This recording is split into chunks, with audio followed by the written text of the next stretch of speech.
unexplainable, strange phenomenon appearing on the side of this mesa.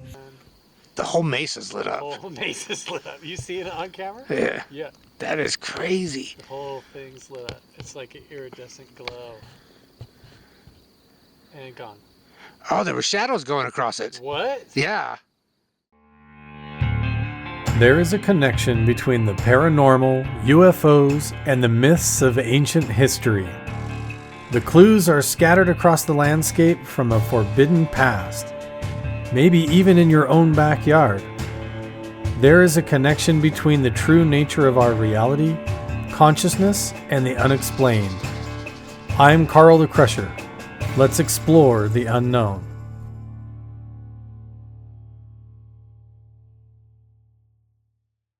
Welcome back to the Carl Crusher channel. We are here on the Magic Mesa. If you remember last time I came to this trail, I actually got swarmed by bees. Hey, this is good news. Our first sign of petroglyphs up top is totally confirmed. One of them got me, bam, right on the side of the head. This must be the way they come up. Look at this, the trail goes down right here. Literally getting buzzed again. I don't know if you can hear it. Hear it? Time to go. Chased off the trail by a bunch of bees. But this is pretty crazy. I had something kind of cool just happen a minute ago. I have been coming up this canyon for several years now, going up to the main area where the Magic Mesa is. There's a whole canyon and cliffside full of petroglyphs and fascinating paranormal activity that happens down in the valley and in the night sky up above. I'm telling you, every time that I come up here, it's like I really have to trust my intuition.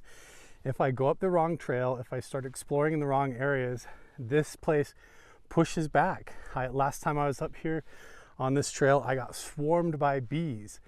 And then I ended up going back down to the main canyon where the other petroglyphs are and filming the entire summer solstice experience. If you haven't watched the previous series and other videos that I've done about the mystery at Magic Mesa, please go back and watch the playlist and the video series to catch up, because we have all kinds of strange plasma phenomena coming out of the ground, like humanoid figures that will come up out of the ground, stand up and duck back down, weird lights on the side of the mesa that appear almost like a doorway or a window into another dimension.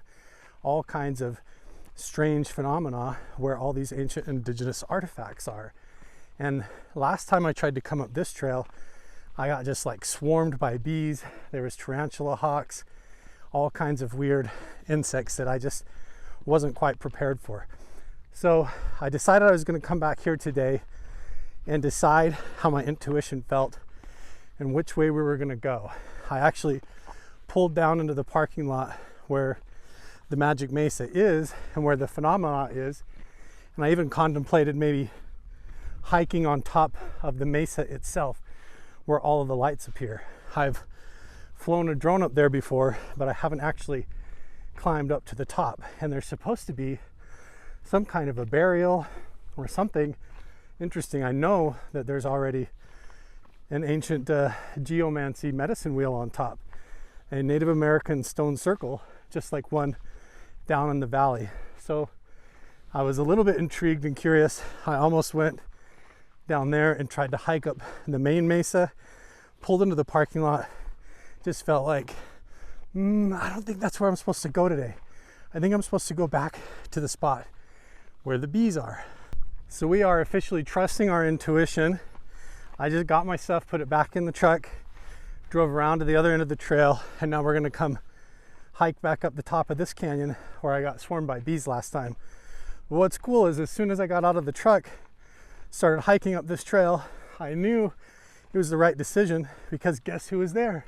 Look at how the shadow's moving across the being. It's coming down from like his antenna down to his right hand, like authority from his consciousness or from the heavens, from the sun, coming down into his right hand, connected with the North Star. This is a bear shaman having time travel abilities, or the North Star. We got homie up here who's working out. He's doing exercises on top of the ancient site up there. I don't think he has any idea where he's at right now. Isn't this amazing? This is just blowing my mind. I've just kind of stood here for a minute and been appreciating it. Talked to my friend up there and kind of let him know that this was an ancient site. He's like, oh man, now we're all becoming friends now. He wants to check it out. So that ended up being pretty cool. I met Scott and talked to him for a while. He had no idea that this was an ancient petroglyph site, so I got to explain kind of a general idea of what this was all about. He went and found my YouTube channel, so hi Scott if you're watching this. I had an entire heartfelt conversation about people that we have lost and gone through some grief and loss in our life, and why we feel compelled to come up, hike around, exercise and connect with these ancient canyons, specifically this one.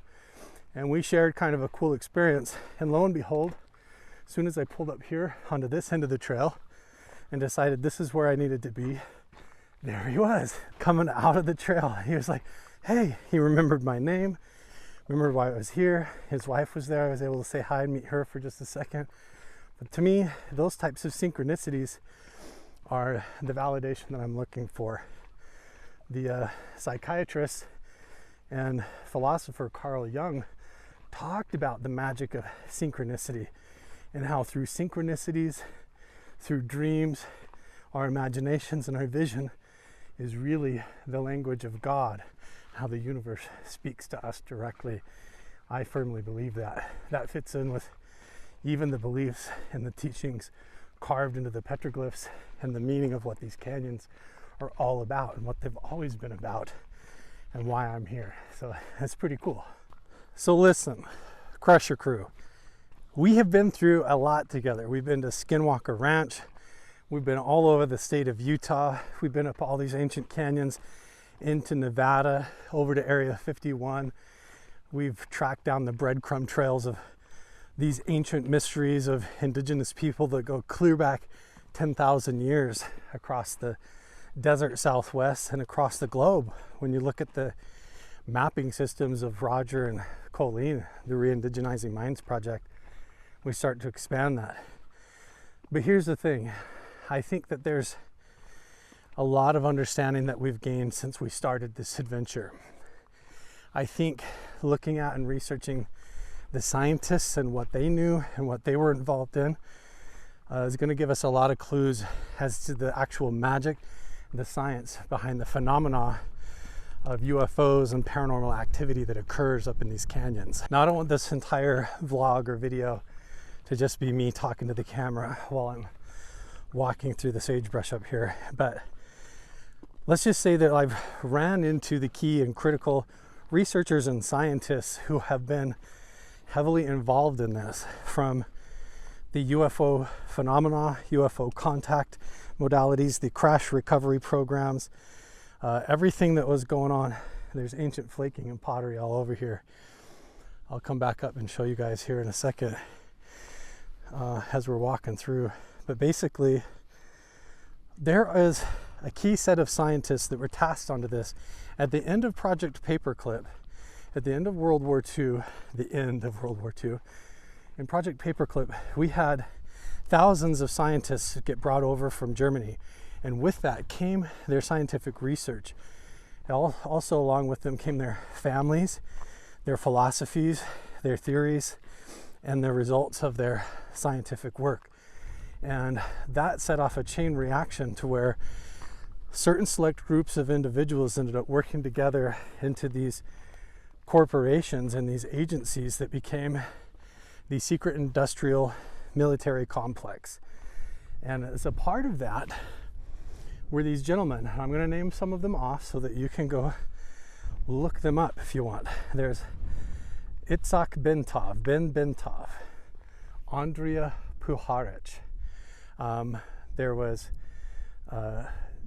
Dan Winter is another one, and Hal Puthoff was another one. These guys kind of came up in the 60s, 70s, 80s. Some of them are still running around. Dan Winter, Hal Puthoff, some of those guys are still around. Dan, I think there's another one, Bearden. I'll I'll put the links to all of these individuals down in the description box below so you can go do the research yourself and fact check on it. But basically the idea is that this goes clear back to the Philadelphia experiment, the Montauk project, the psychic spy program, and the UFO contactee and crash recovery program that was secretly done in the United States government. Basically what they discovered was that the electromagnetic field of the earth runs vertical this way and also this way. So you've got the longitudinal axis and then you've got the vertical axis as well. And what happens is at sunrise and sunset, there is the solar rays from the cosmos itself that line up with the electromagnetic field ley lines of the earth. And these ley lines of the earth land on specific X points or nodes that have throughout the last known history of humankind been utilized as nodes of energy for amplification for consciousness, for ritual practices, and for basically transcending through that electromagnetic field into ancestral memories, into future predictions, basically Wi-Fi to call up the deceased loved ones and to tap into visions of the past and the future in parallel dimensions. And there are other entities that actually exist along in those frequencies and wavelengths that understand the science of how all these places work. And ancient indigenous people were tapping into all of this with their rituals and customs.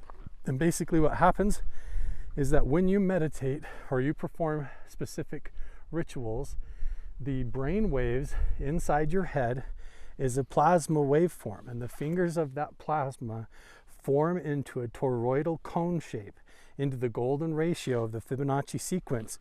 And you come and align that with the sunrise or the sunset in these sacred canyons on the summer solstice or the winter solstice, and you sit on the nodes of the X points of the electromagnetic field of the earth, and you align your consciousness, the vibration and the harmony and the frequency of your intentions, of your thoughts and your mind, and you aim them directly towards the coherent reverse phenomena of the plasma wave that's coming in reverse. And what you have is this longitudinal covalent bond, or like a reverse cohesion, where it's like two seashells twisting together, and you have the entire rotation and the knowledge and the information and the wisdom of the infinity of the universe basically aligning with the cone of consciousness. And when that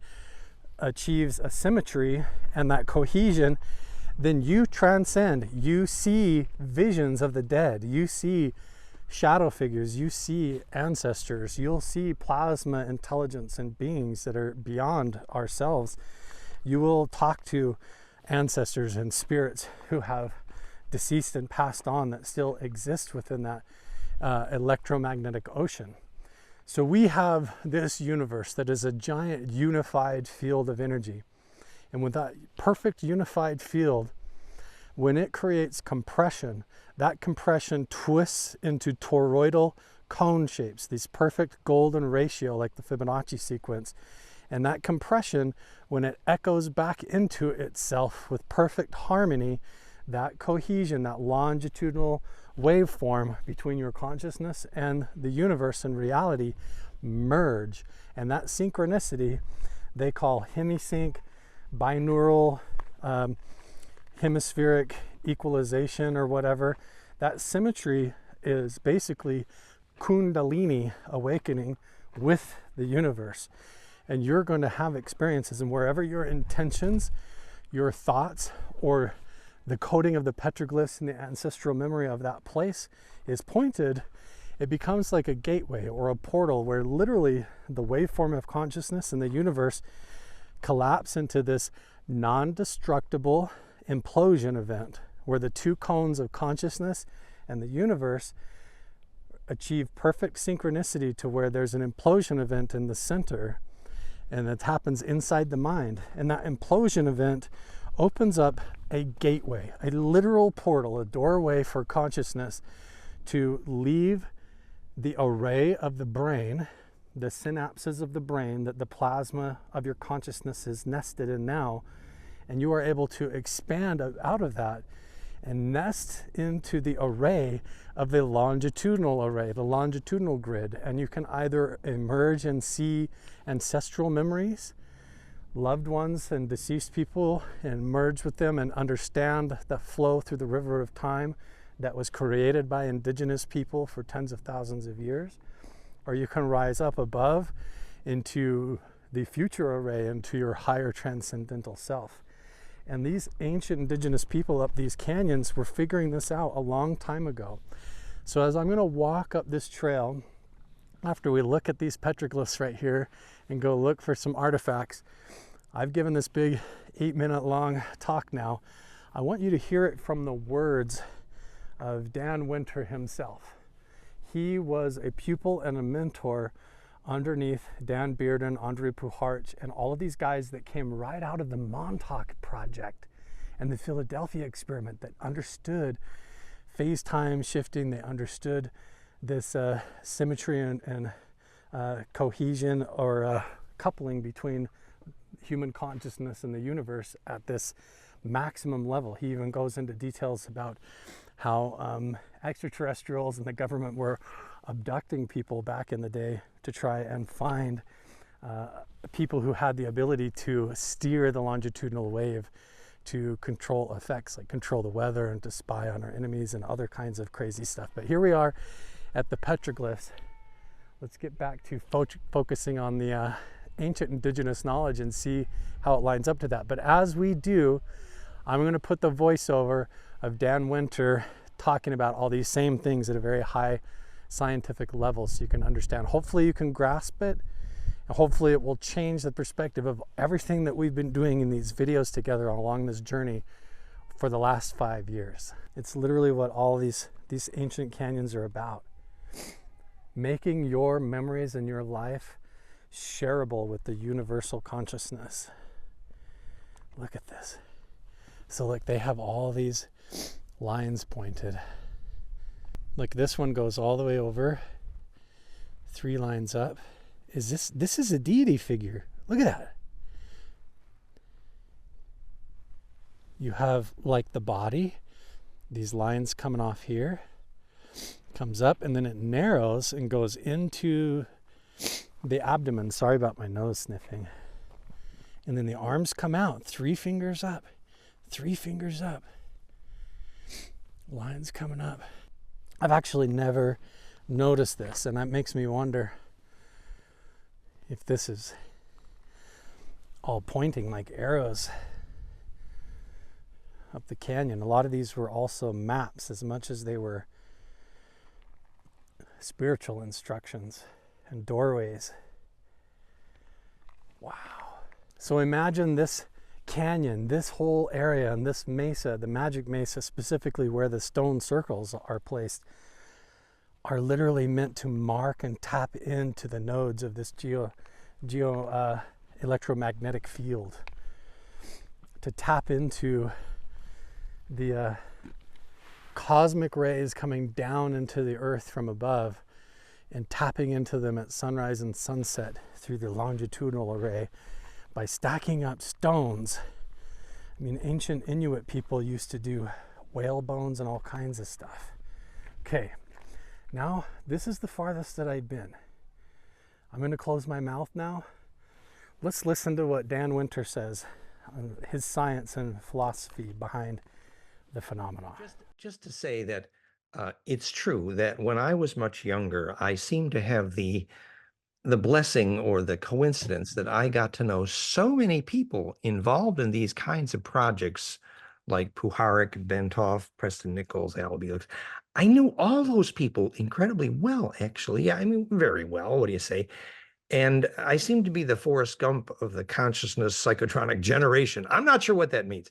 But anyway, since those stories were integral to my original upbringing and education in the psychotronic study of, electronic devices which are psychoactive, which I have been studying all my life, from when I was graduate electrical engineering operator of the polygraph in the psychophysiology clinic at the University of Detroit, this was my life. So if I can be of service in trying to make sense of some of these stories and turn them into useful educational lessons, that's why I'm here. And we're here to empower, especially young people, to understand the pure principles which are empowering behind what on the surface look like messy, ugly stories. There is some self-empowerment here. So where do I start? Most of the people that I met, which ended up being intimately connected with the Montauk Project, and I must say I wasn't there very much myself. No, I lived in New York State, but all the people, it seemed like I was rubbing shoulders with every other day. Why? Well, I was an early speaker at the U.S. Psychotronics Association for, 20 or 30 years. In fact, my 1987 lecture to the U.S. Psychotronics Association has gone viral 30 years later on my YouTube channel, Dan Winter Fractal Field, talking about being and consciousness. I mean, we were scratching our heads about physics of consciousness for a long time. Anywho, so what does this have to do with Montauk? Remember, the central principle behind what psychotronics called a psychologically active electric circuit, the central principle is embodied in one simple conundrum, messy problem, which was, if you take a simple hunk of wire and touch both ends to your car battery, it's going to blow up and probably kill you. Now, however, if you take that same chunk of wire and wind it into a caduceus, up and down coil, think phase conjugation. I didn't know that a caduceus was phase conjugation till many years later. But if you wind a caduceus and touch the same wire, the same battery, it's going to stay cool. But if you point that at your friend at their solar plexus, they're going to feel nausea. And so there we were for 30 years, and I mean 30 years, scratching our heads. Why? Now I know exactly why. Because if you conjugate that electric field down a caduceus, optimized by golden ratio, that's going to convert the transverse wave to a longitudinal at the point, and you point the longitudinal wave at somebody. You're creating feeling, you're creating gravity, you're creating implosion, you're creating centripetal force. Ultimately, you're making a Stargate. I mean, heck, there's all kinds of gorgeous, powerful, beautiful physics if you really know what a caduceus is, hence Thoth Hermes, who's central behind all these stories. So this was fundamental to all of our conversations. So now in walks, let's talk the first person on this list, Andrea Puharic. Now, Andrea Puharic, I was explaining to Elena Danan the other day how he got to be the first guy that talked to Enki Tom Atun, which became the story of the Nine. Well, how did that happen? Well, Andrea Puharic was studying how you use audio heterodyning in capacitors behind the ears. And if you perfect that heterodyning to be phase conjugate, you suddenly have a bit of clairaudience.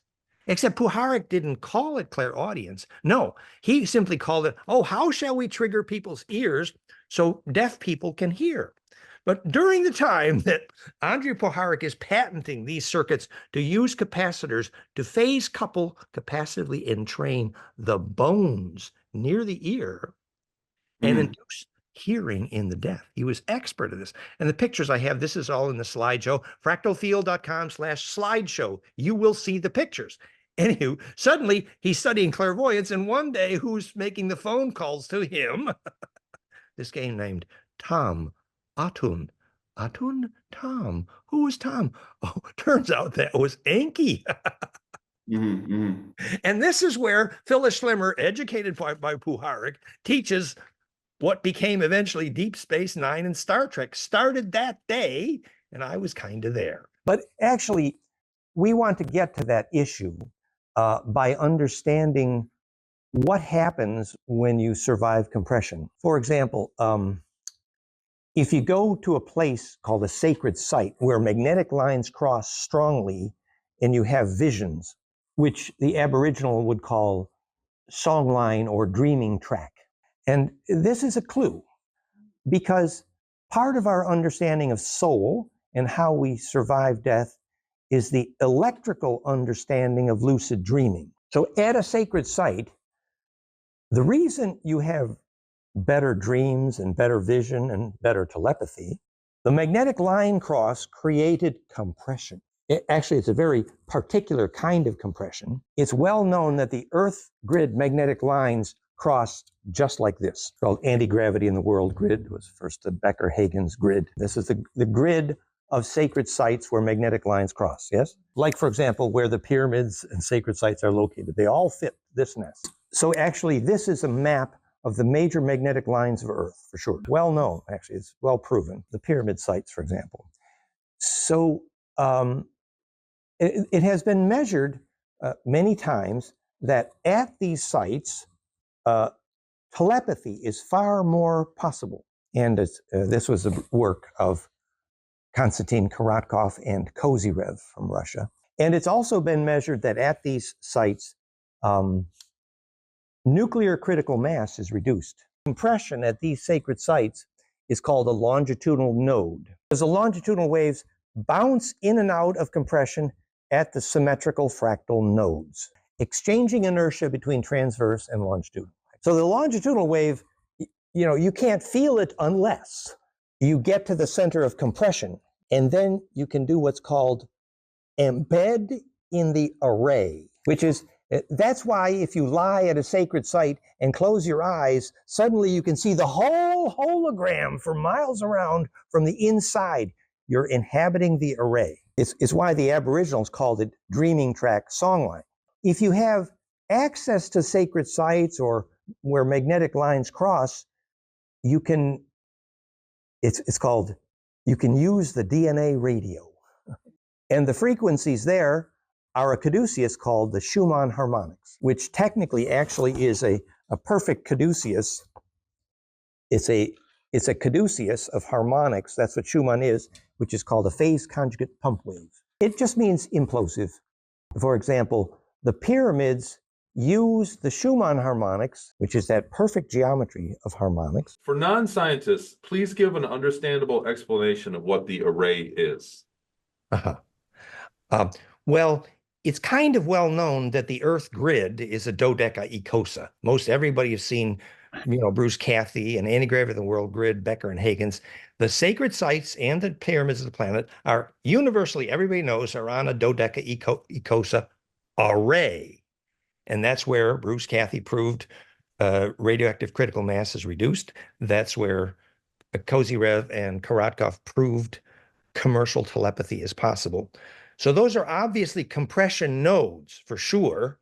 And in fact, so when the waves, the more compressional part of the aura called longitudinal emerges from the body's squirt gun during bliss, those compression waves, which are longitudinal, they will pass through about anything except another node in the array. And at each node, they exchange inertia with the transverse component.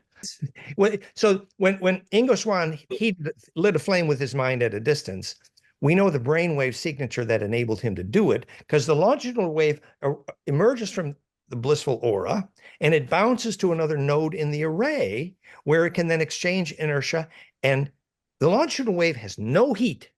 But when it bounces at the next node and exchanges inertia with the transverse there, you can then contain heat at a distance. In fact, longitudinal interferometry is the only physics of all action at a distance and all miracles and spiritual stories. So the nodes of the array do not access time, space, or do? You said there was something like the waves do not access the nodes. No. They access different. The longitudinal wave can go right through a Faraday cage, no problem. Ingo Swann proved it. But when it hits the nodes of an array, the compression point, and implodes again, that's the place where it exchanges inertia, which is transverse, called heat.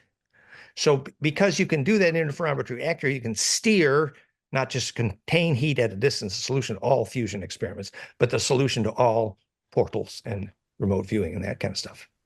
Okay, but the array itself. So right now we're in 3D space. Well, an array. It tells me, right? So we're outside of the array, so to speak.